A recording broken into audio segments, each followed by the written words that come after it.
The word we'll be learning in this video is jinmei, which you will often hear in emergencies, disaster response, medical situations, and legal or ethical discussions. Imagine how much more natural your Japanese will sound when you can say things like, "We must prioritize human life over property." Saving human lives is our top priority in a disaster. And the law protects human life from harm. Let's get started. Jinmei. Jinmei. The word jinmei means human life, the life of a person regarded as something to be protected, saved, or valued.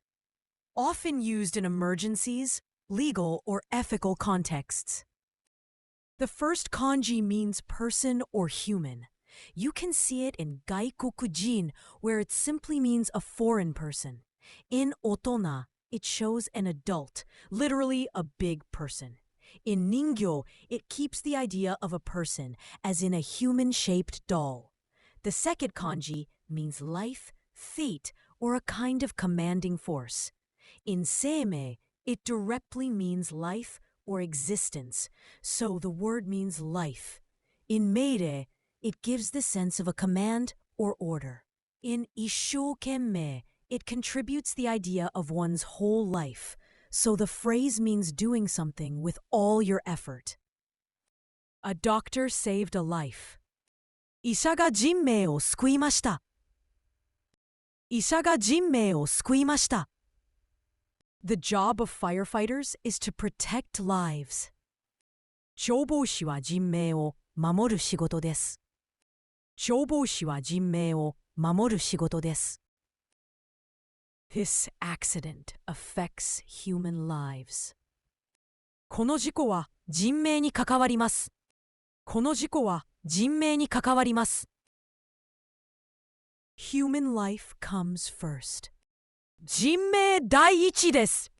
人命第一です。The most common synonyms of the jinmei are seimei and inochi. Seimei emphasizes biological or scientific life and can be used for humans and other living things, while inochi is a more general or poetic term for life. Jinmei specifically refers to human life in contexts like emergencies, law, and ethics, where the value or protection of a person's life is highlighted. The most common antonyms of the jinmei are shi and shibo. Shi refers to death in general, the end of life, while shibo often appears in contexts like casualties or recorded deaths. Both denote the absence of jinmei and are used when life is lost or cannot be saved.